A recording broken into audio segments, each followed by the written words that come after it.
Nicole Nyabo, for that very good introduction. Good morning, listeners. Good afternoon, wherever you are. Good evening, wherever you are. My introduction has been made. I probably will request to share my my presentation, if that is going to be allowed.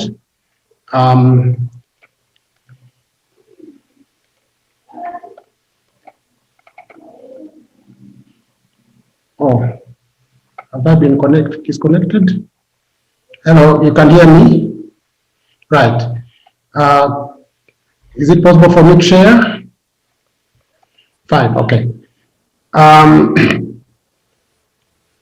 Before I talk about minerals value chain, I need to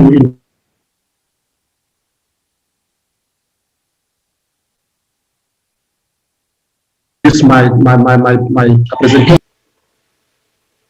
I need to introduce my presentation looking at the history of the value of gold. What is the value of gold? How do we understand the value chain if we cannot understand the value of gold?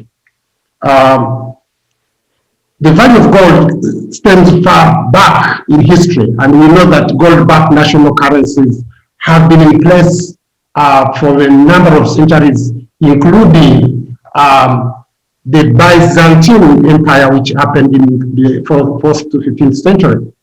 Then we have gold used as a reserve currency up through to the 20th century.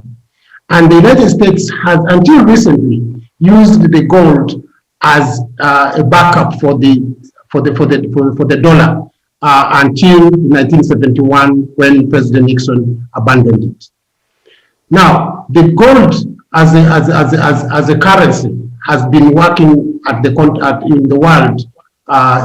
Gold has been used as a currency. Please, if you can click on Steve. It has been used as a currency. Gold coins, we all know that. Until recently, when the president of United abandoned it, and then we went into a fiat system. We are now using a fiat system. But this fiat system, which is not backed, where the currencies are not backed by any commodity, best made gold, has seen a lot of inflation and a declining dollar, meaning that affecting the gold prices and the purchasing gold, people can also shelter themselves from times of global economic uncertainty. So we are seeing a turbulence of the gold prices and the gold and the dollar itself, but also other currencies, because they are not backed up by any commodity, but more specifically not backed up by the gold as it used to be. So gold levels may also influence national economies engaged in global trade and international finance. The modern value chain has looked at other usages of gold. We have exchange traded funds. These are very important for those who work on the exchange systems. People who are, and in fact, during the COVID-19, these were traded so highly because people are trying to shelter their economies or their savings using ETFs. So when you look at how ETFs traded in the 2020, you see that it gained a lot of momentum. Then you have, of course, jewelry for the rich and the famous, the bling bling. But above all, most of the countries that are holding gold as their reserves in the world, I've just listed 10 of them. You can see that we have United States, Germany, Italy, France, Russia, and others. The question here, I'm bringing this in comparison as where is Africa? Where is Africa in terms of central banks using gold as reserves? We don't see Africa coming in. So let me introduce you to the value chain, the actual value chain. We know that this is the normal value chain. It is normal to everybody, from exploration to mine development or mine setup, to mining, to processing, to market, and so forth. But when you look at these, the value of gold is either on upstream beneficiation or downstream beneficiation. And most of where Africa wants to go in terms of value chain is downstream beneficiation. Now, downstream beneficiation is mainly controlled by the end users. If you have the market and you know the market, any value chain starts with the end users. You have to target the market. Which market are you targeting? Are you targeting the African market, the UK market, the EU market, the American market, international market? Gold is an international commodity. So end users is the most important. Please click the place. So we have the market going to end users, but Africa only looks at that linear value chain and we only benefit from mineral rents, a few jobs, a few taxes, a few dividends here and there, and some foreign exchange.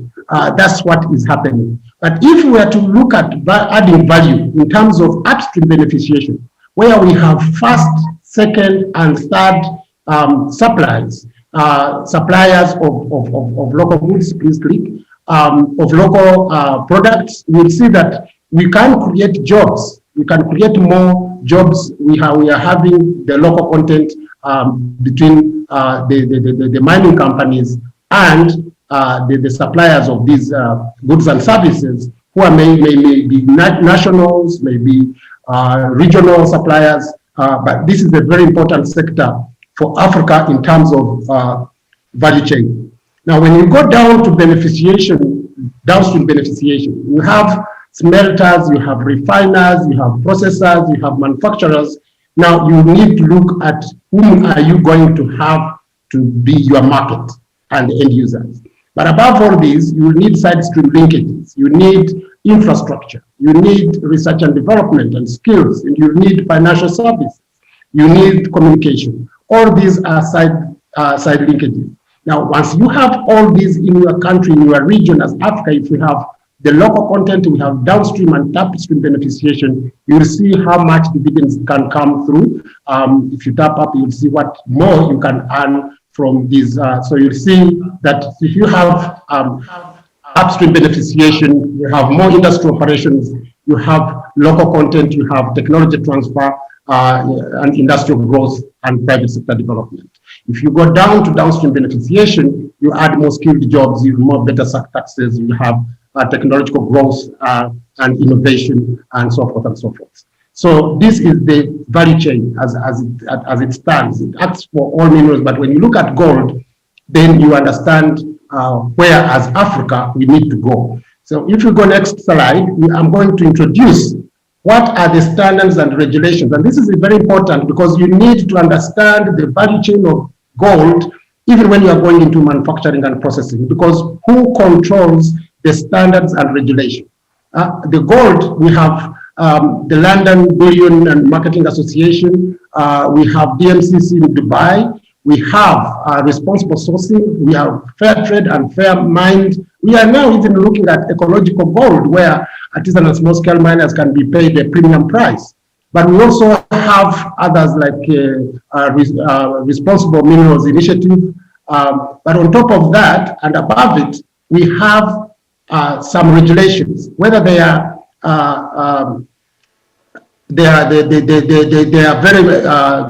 forced by the law, or whether they are you do them accordingly.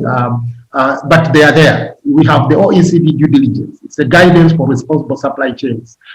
You can adhere to it, or you cannot adhere to it. But if you don't adhere to that, then you have a problem with accessing markets. Now, there is even a new law on conflict minerals. This is going to manage 3 TGs. And it's a new EU. It came into force on the 1st of January 2021. But at the same time, Africa launched its own Africa Continental Free Trade Area. And this is going to be very critical in terms of developing regional value chains. So in all this regulation and all these standards, where is Africa? Where do we place Africa? Has Africa been involved in this process? Do we have any standards that is aligned to the international standards? Do we have any regulation that is aligned to international regulation? Do we have, if we do not have as an African regulation or an African standard that can be used by Africa to manage its resources, then we are going to be having a challenge, because it means that we have to to adhere to the standards and regulations that are not non-African, but at the same time are the ones regulating the market, because the most important thing is the market. Now, Africa has a lot of conflict minerals, And how do we even end conflicts? Gold is one of the most minerals that has conflict issues. So when we go as Africa and we look at the African perspective in terms of mining, and that's where our area is, we are the first level of the value chain. We are engaged in mining. So when you look at even Ashanti gold mining, it goes back into 7th century. Mansa Musa took a hijrah to Mecca in 1323 to 25. I carried with him almost 30 tons of gold, and almost 24 tons of gold were in gold bars, which means even at that time, there was processing, there was refining in Africa. There was jewelry, there was everything. So it means that even as far as 13th century, the 14th century, Africa was actually adding value somehow, and there were trading routes, there were global value chains even at that time.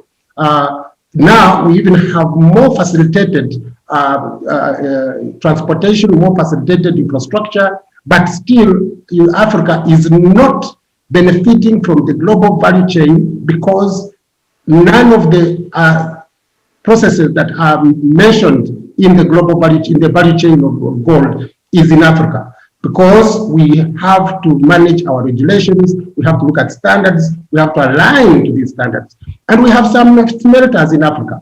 We have smelters, we have those which have been there before, others are coming in. We have African Gold Refinery in Uganda, we have Aldabra in Rwanda, which have to be protected by the African regulations. We have to have African regulations protecting some of our African regulations, even though those regulations have to be aligned to the international regulation. But we have an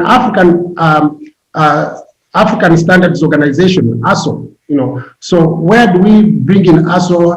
How do we have national standards agencies working with international agencies to ensure that we have? And I've had Nicole talk about Nigeria going to be certified with ISO. That certificate, that's very important. But at the same time, this international certification needs to be backed by an African certification. The African Union is developing an African Minerals and Energy Resource Classification Framework.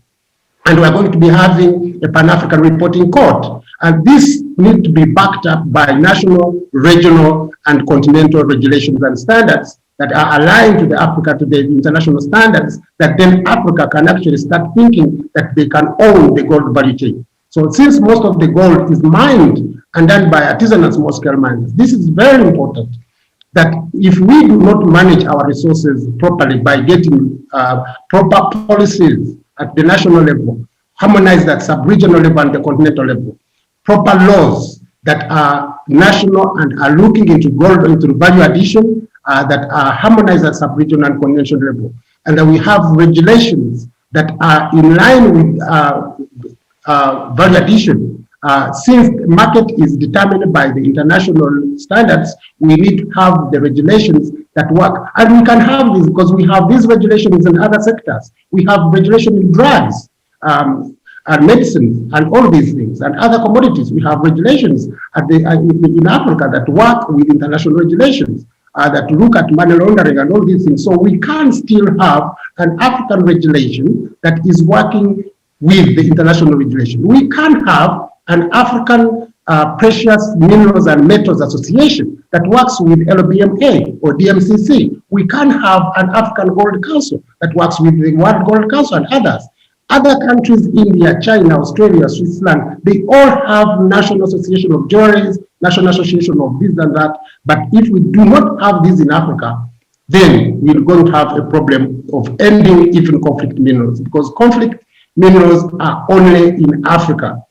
And imagine that conflict minerals, conflict is not anywhere a classification of minerals anywhere in the world. But for Africa, we have minerals classified as conflict minerals. And gold is one of them. And it's an important mineral that is among the 3 TG, which are critical strategic minerals, but are all in conflict. How do we end conflicts in Africa? All these other standards and resource responsible sourcing are targeting the end of conflicts in Africa. But how do we do this if Africans ourselves have not organized ourselves in terms of the value chain association that will look into ending these issues? When you look at cotton clothing, we'll have Cotton Growers Association, we have Textile Manufacturers and others associations. Where are these? We don't have any in the gold. We don't see gold jewelry associations. We don't have bullions in Africa. We don't have banks having reserves. So if we don't have an Africa which has 1.3 billion people with a population of more than 75% of these, and the middle class is increasing, which means the demand for jewelry and the bling of this world is going to be increasing. But how do we ensure that we get there before we have these institutions? Because the value chain is managed at 3 levels. It's managed at the macro, at the private sector level, macro, micro level. It's governed by meso, institutional level, and macro, the policy, legal, and regulatory framework level. But the middle link, the meso, the institution is missing. So we need to really look at this. So when I look at the opportunities and opportunities and challenge are interlinked. Our challenges are our opportunities are our challenges. So how do we overcome this? And this is my last slide. I just want to look at Africa. If the Africa, we have launched a continental free trade area and we launched the trading on the 1st of January 2021. But at the same time, EU launched a new, the new EU law on conflict minerals came into force. So if it came into force and we are trying to develop regional value chains, how do we do this? This is an opportunity. It's again also a challenge. We need to ensure that we have gold crossing the borders without looking at issues of smuggling issues. Because why do beans and peas and groundnuts and other commodities cross borders with the informal cross-border trading all of this in all over Africa?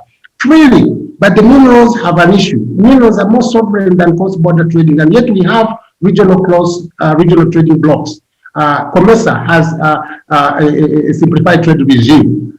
East African Community has a simplified trade regime. ECOWAS has a common external tariff. All these are very good tools, and they follow rules of origin in order for commodities to move across the borders. Why is it that gold is not allowed to come from one country to be value added in another and then another? But the reason is because there is no regulation managing that. There is no association. We don't have a gold-backed currency in Africa, not anywhere. We have the gold, but we don't have any single African country with a gold-backed currency. And we need to move that. If African Continental Free Trade Area doesn't have a gold-backed currency or any other commodity-backed currencies, we have nowhere. Someone young man has created a cryptocurrency, a gold-backed cryptocurrency. We are yet to see. But the fiat system, whose gold-backed currency were stopped in 1971, we need to relook at this. And we don't know when we will have another financial shock. When a financial shock and the gold collapses on the international scene, then we shall have a challenge. Africa, we need to wake up. We need to have a gold-backed currency. Any country can start with a gold-backed currency and bring in other countries. But to have a gold-backed currency, you need to have banks holding gold reserves. Very important that you have banks that looking at having gold. Well, we have Fort Knox of this world.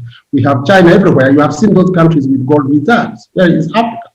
So, and then on top of that, we have to harness the potential of our artisanal and small-scale miners. Our artisanal and small-scale miners are mainly in gold. There is a lot of gold mined by artisanal and small-scale miners, but it doesn't go through this process of trade that is supposed to trade properly. Because there are no regulations, there are no policies, there are no laws, there are no associations, there are no institutions that are supporting these artisanal and small-scale mining to be able to mine fairly and legally and according to the rules and the laws and the standards. So the next one is going to be looking at challenges. The challenges are again the opportunities. As I said, they are interlinked. When you have the best policies, the best laws, the best regulations, harmonized at sub-regional and continental levels, then you will have a regional value chain working very well. We need to have, I've just been talking about the lack of African gold associations, which is a challenge to us, but it's an opportunity to start working as of now. We need to have commodity exchanges, which are lacking on the continent. Our prices are set outside our continent because we do not have India has India Gold Bullion and whatever association. Switzerland has the same. Dubai. Everybody who knows they have to market products of gold. The products of gold, the gold bars, the FT, ETFs, the jewelry and all that, know that they have to have these associations. Then on top of that, we must overcome the conflict minerals.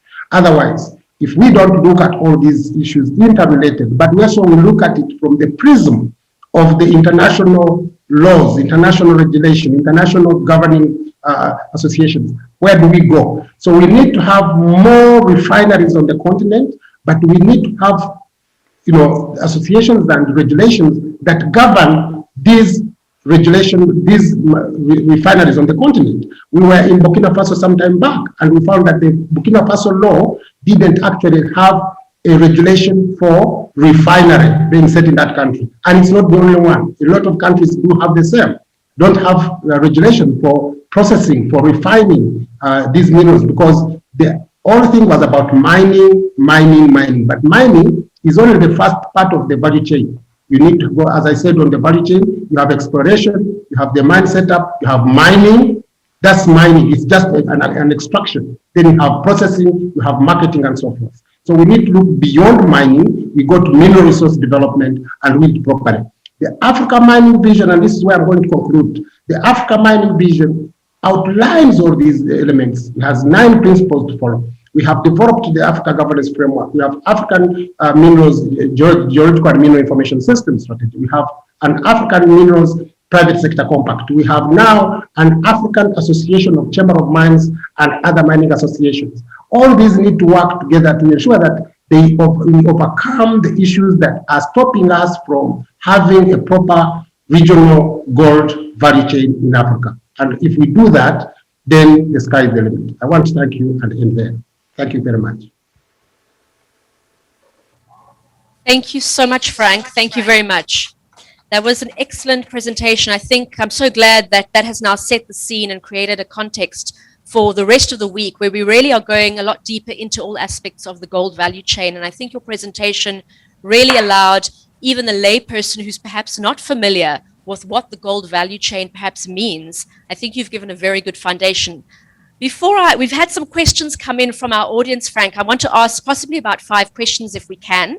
Before I launch into that, I see my studio guest, Mr. Ojeka, Director ASM here, Nigeria Ministry of Mines and Steel Development, nodding a lot through your presentation. I thought perhaps if I can just ask him perhaps for some of his commentary, because I did see him following the presentation, and I think there's some things that he wants to comment on from some of the things that you said. Mr. Ojeka. Thank you, Nicole. Exactly, the presenter did a lot to educate the audience in areas that Africa requires to reassess itself and project the resource that the continent or the West African sub-region is blessed with.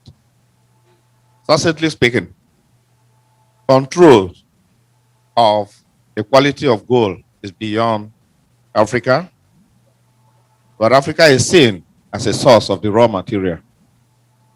It requires, therefore, that rather than Africa leaving itself to be classified as a conflict mineral source, Africa should take up and gear up and take a step further to see how it can control and establish standardization through the organs of organization to maintain and sustain these resources. We look at Nigeria. Government is stepping in with the issue of PACMI as a way of harmonizing and harnessing the resource in the country. Government has gone ahead to license operators to establish refineries locally. Nigeria is taking a lead in that part, even though we are entering the party late. Another West African nations are beginning to pick it up from Nigeria. I believe very, very shortly, I'm convinced that in due course, Africa will have a statement to make so that globally we'll have a centerpiece to be able to radiate and see how we all come to a single attempt. I'm impressed with the presenter. That was quite educative. Thank you. Thank you, Mr. Ojeka. Thanks again, Frank. So let's get into some of the questions that have come in during your presentation. Let me, perhaps, Frank, if you don't mind, I can list them all for you, and then you can synthesize how you want to respond. Would that work for you? Yeah. Yes. Okay, yes. Let me fire away then. So one of the questions that came in, is there any plan to possibly incorporate the Africa Gold Certification standards within the African Continental Free Trade Area? That was one question that we had. Second question, it's only in Africa where minerals have conflict connected to their titles. Will an established value chain and better policies solve this? Another question, Frank, has the AFCTA singled out or considered the strategic importance of gold trade for African economies? Coming back to ECOWAS, what efforts has ECOWAS put in towards having a unified gold policy? And final question for you, Frank. We know government processes have their bureaucracy. How can private sector consolidate efforts to give these initiatives momentum? Okay. Thank you so much for those questions. And I want to thank the Honorable Minister in the studios for their comments. And I'm quite happy that Nigeria is taking the lead in terms of establishing refineries, because in the development of regional value chains or any value chain, because you cannot have an entire vertical integrated value chain in one country. So having leaders and followers in this process is very important. And it would be very nice or prudent for Nigeria not to look at themselves as Nigerian refineries, but regional refineries, because we need to have regional hubs. The rest of the world have hubs. We have a hub in Switzerland, we have a hub in Dubai, we have a hub in London and everywhere. So Africa needs to have hubs of processing these minerals, and it is part of the Agenda 2063. It defines that we should have processing hubs, regional processing hubs, and regional manufacturing and industrial zones. So it's very important that countries which have taken the lead, like Nigeria, to really think about looking at a hub for West Africa, a hub for East Africa, for countries like Rwanda, a hub for North Africa, a hub for Central Africa, which has a lot of gold and is still embroiled in a lot of conflict. So we need to really think about that. If the issue of African free continental trade area, adopting a gold certification standard, it's very important, because the ACFTA is working with ASO, African Regional Standards Organizations. And together with these, we think we need to work with other international African organizations. And International Conference of Great Lakes Region, ICGLR, is an important region in Africa. Unfortunately, the ICGLR is not a part of the 8 recognized regional economic communities in Africa as under Abuja Treaty, and this is a shame. The ICGR is a region, as a regional body, it is the epicenter of minerals in Africa, apart from these other countries coming up. But even when you look at the corridor going into Nigeria as a hub, through Cameroon, through DRC, there is that corridor. There is corridor to East Africa. There is a corridor to North Africa through ICGR. So the Great Lakes region of Africa, which is mainly DRC with the 9 surrounding mineral-rich countries, is important. So for organizations like ICGR and ASO, African Regional Standards Organizations, which is actually having a mandate to work with the ACFTA Secretariat in Ghana, it will be very important to look at this issue of having an African certification within the framework of the African Continental Free Trade Area, or AFCFTA. Because if you're going to build regional value chains within the framework of the AFCFTA, then we need to have a certification framework governing that regional value chain. That's a very important question. The conflict can, value addition reduce conflicts on the continent. Absolutely. The more we have refineries, remember the conflicts are being fueled by hopelessness of young people with no jobs who are,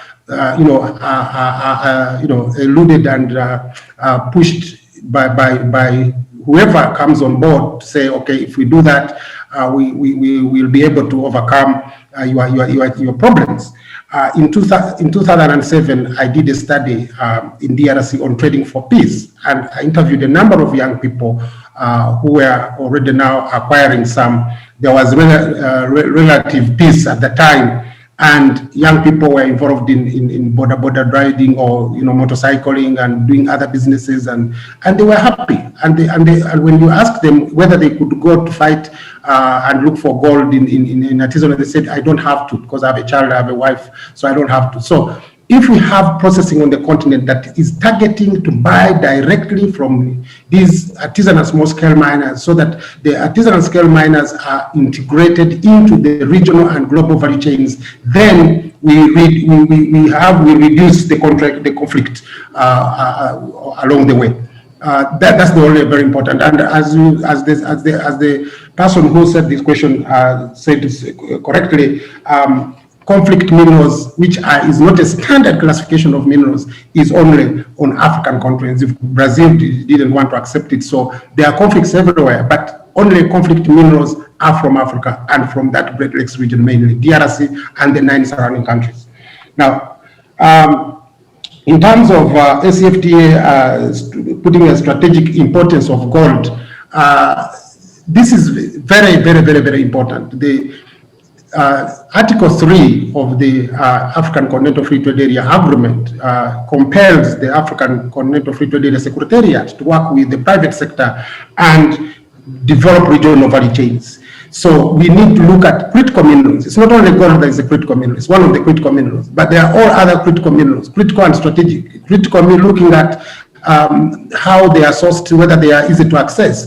The rest of the world wants them. We as Africans want them. They are the minerals of the future. So they are critical and they are strategic. So in order for Africa to have these regional value chains, and when you look at Abuja Treaty in chapter 9 doesn't actually look at even mining per se. It looks at metallurgical industries. It looks at electronic and electric industries. It looks at value chains. It's only all countries adopted and ratified Abuja Treaty. So if we go back to Abuja Treaty, we look that we are supposed to have metallurgical industries. We are supposed to have energy industries. We are supposed to have. So these are supposed to explain what African Continental Free Trade is. It's very important to work with the private sector. And we recently launched the African Business Council, which will work with this. But we also have other organized African business associations like Afro Champions, based in Accra, which is working already with the SCFTA. So we need to bring these and mobilize them. Can ECOWAS have a policy? ECOWAS already has a policy. ECOWAS is one of the regional economic communities that has a mineral resource policy at the regional level. And it is actually supposed to be compelling. Governments are supposed to have, it's mandatory for member states, because ECOWAS is a commission and they have a common external tariff. So it's very important that we look at the gold value chain in West Africa within the context of the ECOWAS mineral policy, which was established. But we need to look at it, whether it provides, because the lack of these policies is lack of provision, because most of them are still looking at mining, because Africa has been looking at mining policies, no mineral resource development policies. So we also need to look to interrogate the West African ECOWAS mining policy and see if it actually has this involvement. Recently, East African Community has a mineral resource policy as well. SADC has an industrialization policy backed by mineral resource industrialization. So sub-regions are trying to do it, but we need to bring it within the context of regional value chains rather than mining and attracting investment and countries competing against each other, and then you get race to the bottom and so forth. So we need to really look at these mineral resources. So then the last one I think was on government bureaucracy and the private sector coming.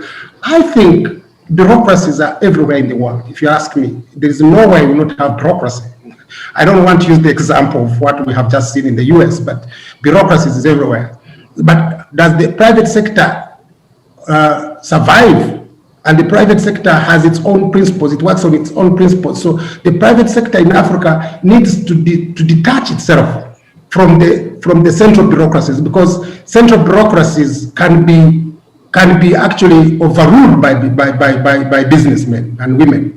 So I always give this example of the Nigerian richest man in the world, Aliko Dangote. There are policies all over the world, in Africa, but he has gone in every country and he has set up a mineral resource processing, because people don't even know that cement probably is also another mineral. So he has set up mineral processing plants in almost all the countries, bypassing these bureaucracies. So it can be done in and